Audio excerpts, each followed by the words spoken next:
What's up guys? Welcome back to our show. This is Toy Friendly Unboxed where we feature the hottest toys in the market today. And nako, sobrang tagal no? Pasensya na kayo, sobrang busy sa office and ngayon lang talaga tayo nagkaroon ng free time to do an unboxing and gaantay rin kasi kami ng ng talagang worthy item to unbox and right now, especially right now, meron tayong talagang nasasabi natin hindi dapat na palagpasin na unboxing. And I'm talking about the latest release from Bandai Namco, and this is the Voltes 5 Legacy Robot Spirits. And kita nyo naman, bagong-bago yan. Bagong release. And this is based on the Filipino-produced Voltes 5 live-action TV series. So, yeah.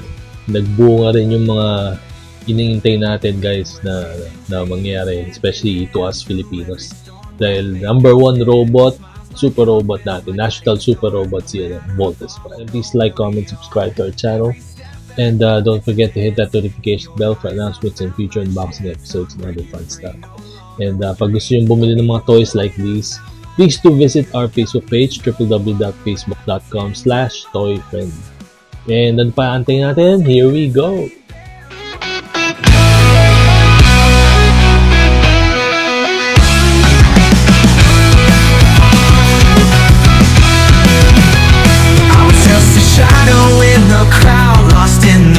Barely making a sound, then you came along, bright as the dawn, turned my world around. Now I'm reborn.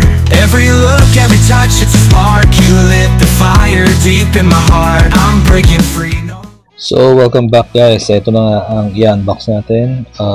Robot Spirits Voltes 5 Legacy version, and this is from Tamashii Nations and Bandai Namco, based on the Filipino-produced and licensed by Toei na live-action na Voltes 5 TV series that was shown here in the Philippines a couple years back, and I believe na shown na rin sa Japan, edited version nila and customized version for Japan audiences na hopefully mapanood din natin para makita natin yung differences nung treatment na gusto nila and yung original treatment. Well, anyway, that is a topic for another discussion. Pero dito muna tayo. The topic on hand is the unboxing of this new released item and toy from Bandai Namco. And syempre, marami nag-aabang nito dahil maraming, of course, national super robot na natin ito. Si Voltes 5. Inangkin na natin ito. So, ito yung box niya. So, obviously, itong image na to galing dun sa TV series that I mentioned a while ago.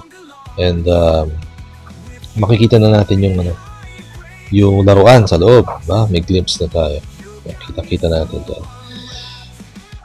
And of course, yung format ng Robot Spirits na packaging, consistent siya. And yun, dyan lahat, logo, ang ganda yung packaging na.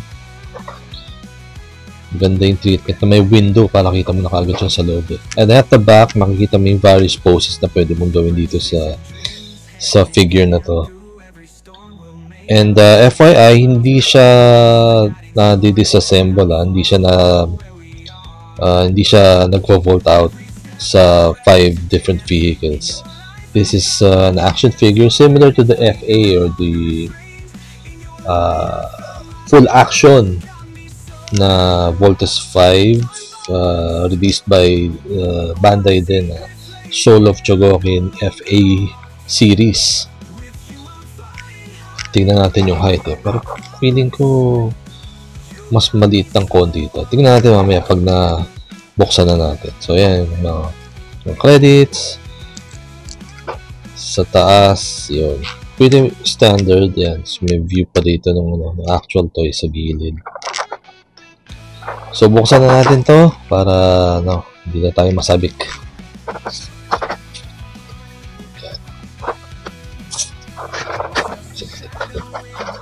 Pretty straightforward. Ito siya. toy and the accessories na kasama. Accessories, ultra electromagnetic whip, alternate hands dito sa side na to, and yun, bunch of other stuff. Ultra electromagnetic top, of course, laser sword, and Gatling gun or the Gatling missile. Yun. Open natin to yung shell para mahawakan na natin si Voltes 5. Somebody itong opening it. Yan. Easy open ka naman pala. Yan. Maganda. Nakikita nyo, diba? Sobrang pulido.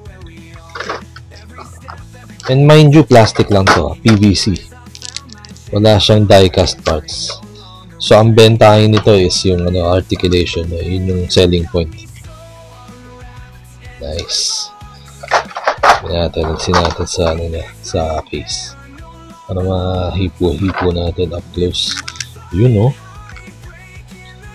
Alam mo, first thing na ma-notice mo dito is yung detail. Super detailed. Maganda siya. Yung mga lines. Talagang, pinaganda siya. Although, yun nga, hindi natin siya ma-disassemble. Pero may parating ng banda, yung SMP na version nito. Yung Shogokan modeling project na yun. Pag na-build mo, ma-disassemble mo into 5 individual vehicles, tapos magvo-volt in sila.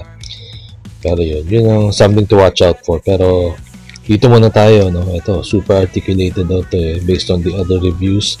And dito pa lang sa quality, maganda na. Paint job, maganda.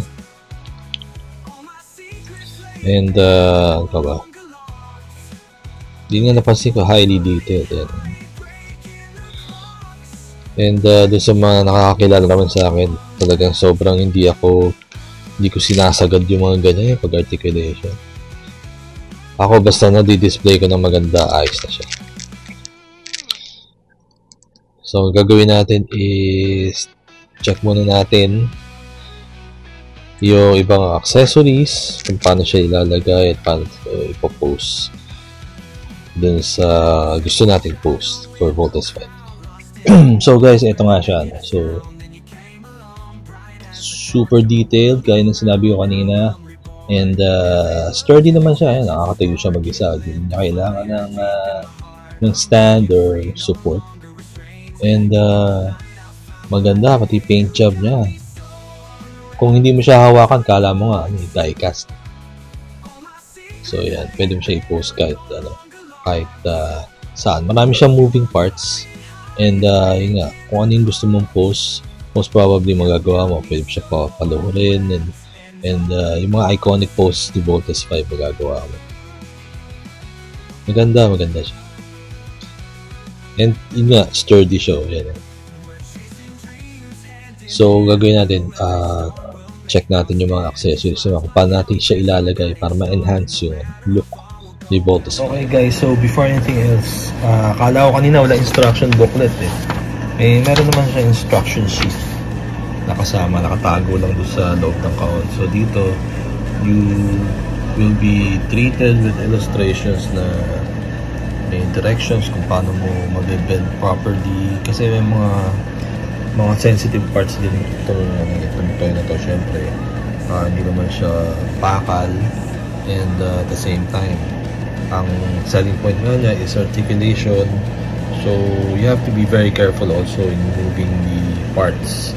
Huwag kayo magwa-wild sa paglalaro, mga bata. Huwag kayo masyado magwa-wild. Makikita nyo kung paano yung ibang yan, nakalagay delicate. Yung mga parts na delicate. Pwede mo siyang i-move, dahan-dahan lang. Huwag kayo magwa-wild. And also may provision siya na pwede mo siyang ikabit sa stage contraption, di ba? Meron yun yung mga base na pwedeng para pa-position or ma-post to si Voltes 5 na lumilipad o patalon or something. Tapos dito sa back, makikita niyo ibang instructions pa on how to attach the sword and also yung Voltes bazooka. So kanina sabi ko Gatling gun pero hindi, Voltes bazooka nga pala yun. Ito yung one of the most iconic scenes na nagawa dito sa Philippine production, yung reveal ng Voltes bazooka. So yan yung whip, may certain direction lang na pwede mo siyang i-bend, huwag yung ito, gaya nito. Ganun yung tamang way, hindi yung pagkaya na pa-side na ganyan, ako pababali o yun. So ultra-electromagnetic tapping yung attach. And yun, and ganyan na ginawa natin guys. Ito, naka-forma na siya. Maganda itong ginawa nila rito na yung way of articulating the figure, at the same time kaya niya i-handle yung mga accessories. Pwede mo siyang i-position na ganyan. Ganda, diba? So highly detailed, maganda yung articulation, and this one stands at about siguro roughly 7 inches in height.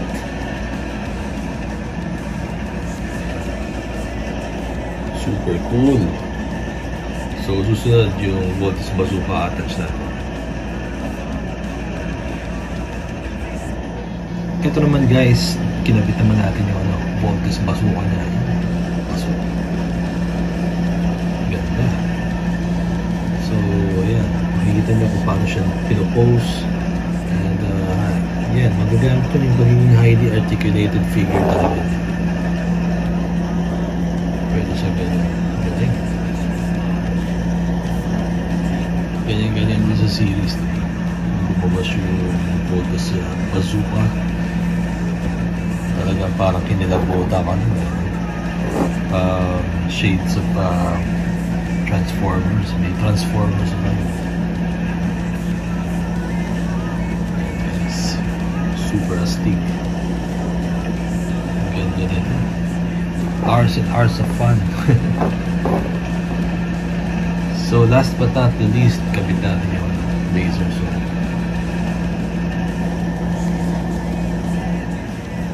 And finally guys, ito na siya, naka-laser sword. Dala-dala na niya yung laser sword, yung modern version, or the imagined version dito para dito sa Voltes 5 Legacy. Voltes 5 figure natin, super articulated and highly detailed. So kudos to Bandai Namco and Tamashii Nations for releasing this and giving us a treat here, especially to us Filipinos. This is the Voltes 5 Legacy Robot Spirits version, again from Bandai Namco and Tamashii Nations. So kung wala pa kayo sa collection nyo, naku, dapat magkaroon na kayo. Siyempre kung magkakolect kayo ng Voltes 5, hindi pwede wala. It's a must-have for your Super Robot and especially your Voltes 5 collection. Yun guys, ang ganda. Pintahan natin sandali yung likod kasi parang puro harap lang yung nakikita natin. Sa likod yun, diba? Ayun pa rin, hindi nagmimintis yung detail yan. Diba? Yan yun, eksakto kung ano yung nasa show, yun yung nakuha mo dito sa figure natin. Yun yung maganda dito eh. Although, yung sa mga naghahanap ng mga gatay sequence or yung volt-in, volt-out sequence nila, well, we just have to wait a little while kasi yung i-release din ng Bandai, I'm sure. And there you have it guys, that was our quick unboxing and review of this gorgeous and awesome action figure from Bandai Namco and Tamashii Nations. Is based on the Voltes 5 Legacy TV series which is produced here in the Philippines, co-produced by Toei Animation and GMA TV. And there you go, cue for montage. The fire deep in my heart, I'm breaking free, no longer restrained. In your light I found my name. You got me so unraveled.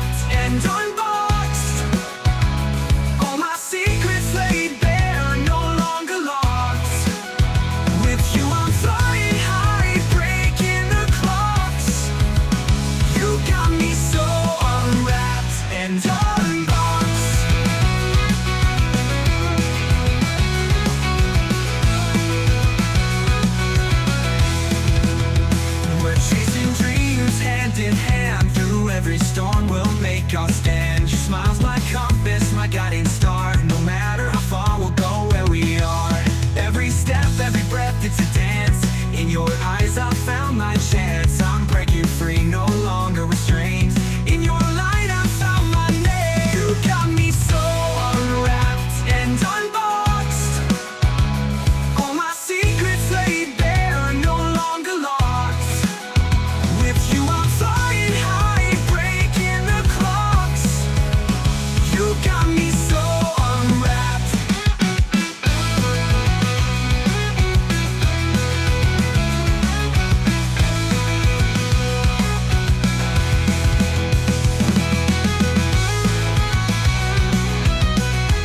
And there you have it, guys. That was our quick unboxing and review of the Robot Spirits Voltes 5 Legacy from Tamashii Nations and Bandai Namco. So kita nyo naman, highly articulated, highly detailed, and ito hindi kasama to ginamita ko lang ng stage effect na may mabibili kayo niyan individually para ma-enhance nyo pa rin display ng figure nyo.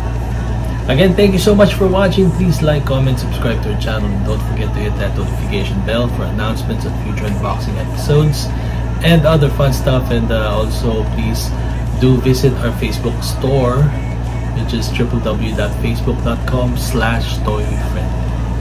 And again, thank you so much for watching. I'll see you in the next unboxing episode.